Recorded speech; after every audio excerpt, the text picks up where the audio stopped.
which means Lena, little girl. little girl, that's it. And it's actually by, now then, where's he from? Alexei Igudzman.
And David of the White Rock, my father, introduced me to this tune.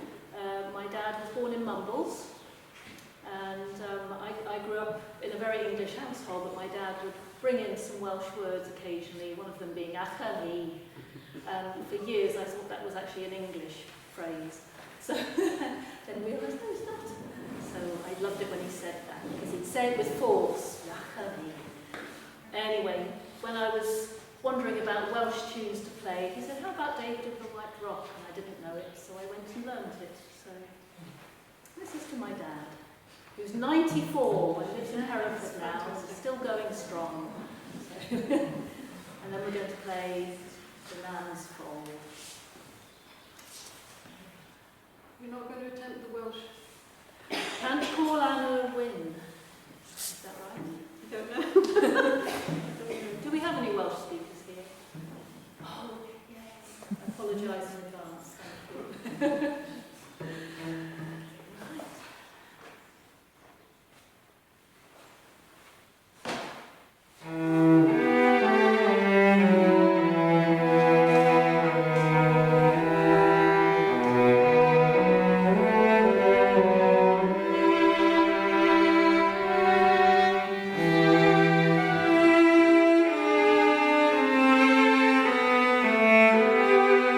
Right.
you. Right, okay, so here we go. Tango 8.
minutes, but we're going to go straight into two medieval tunes that were collected by a man called Playford, who collected a whole variety of dance tunes that weren't necessarily written down.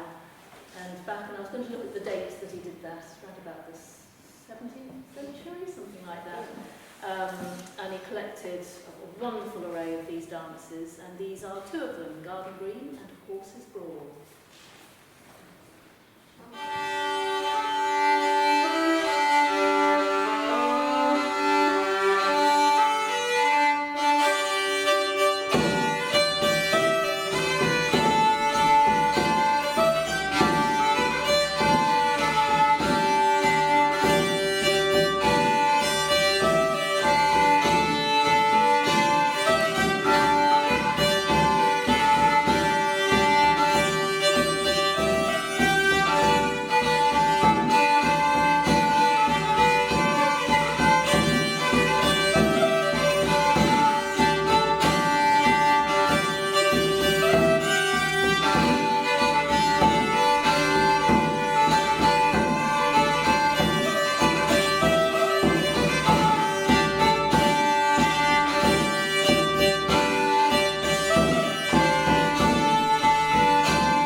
So this is a model of a vielle. Of course, it's not an original one because there are very few of those remaining. But it is one of the most important bowed stringed instruments between the 11th and 15th century.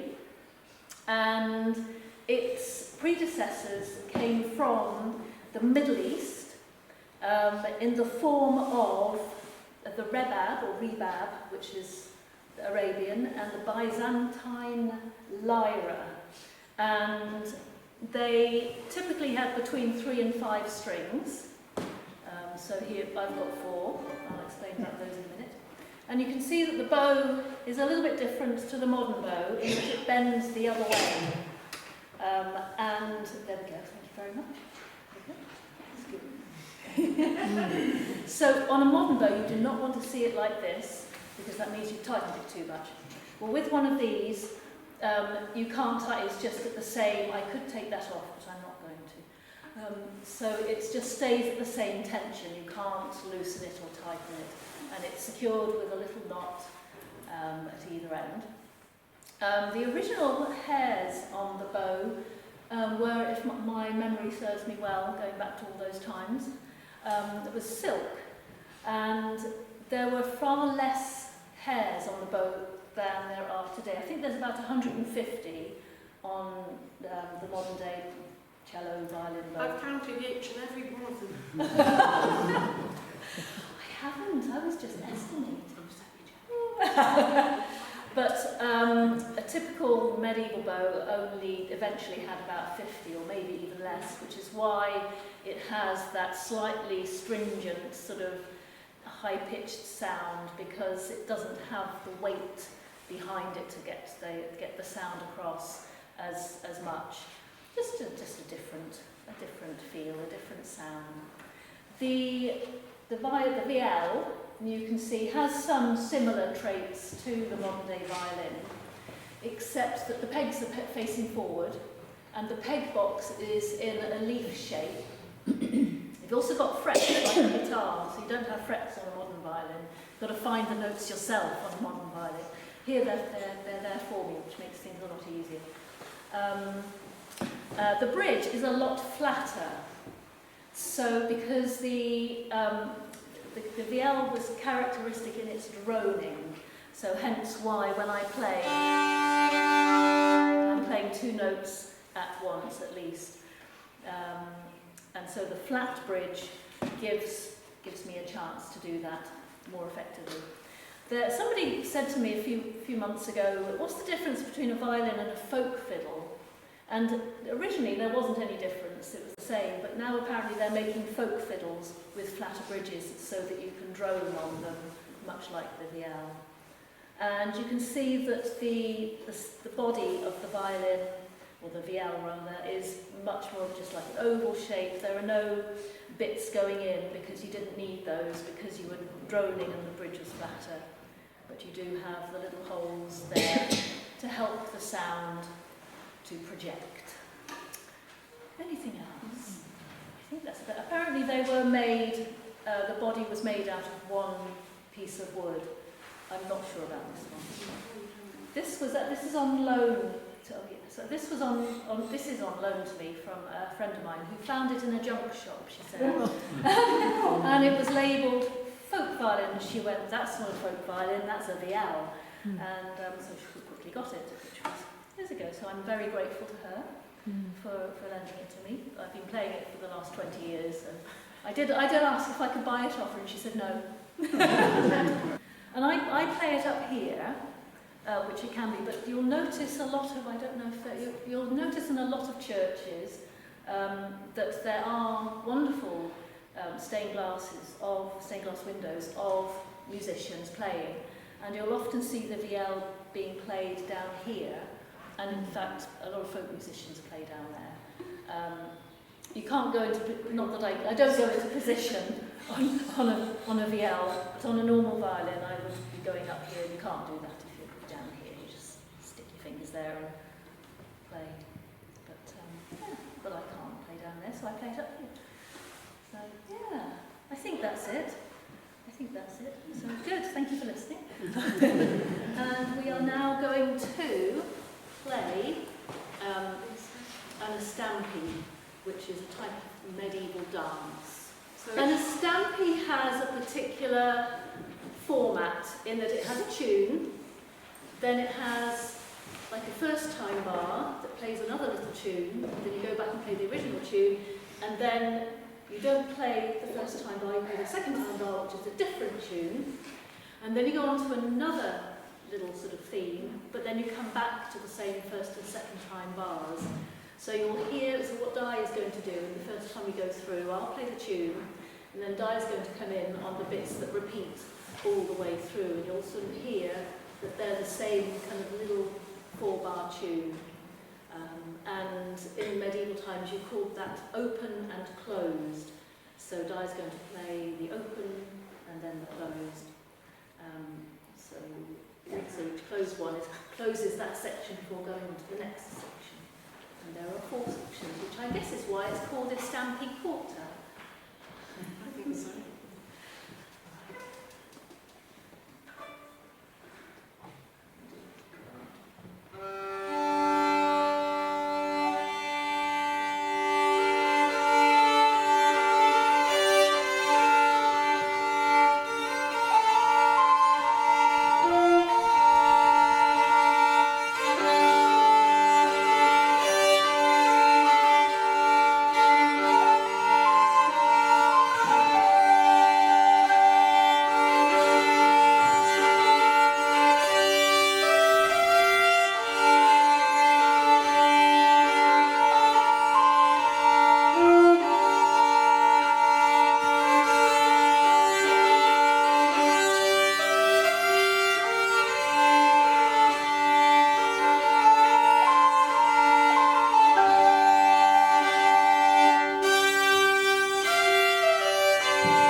Cuscady Melentin Toulouse. Could I these are arrangements from 1963 when the arranger Colin Kirkpatrick was a music student in London. And they were originally written for the Welsh mezzo-soprano Marianne Bruglia, who was born in North Wales and studied at the Royal Academy of Music.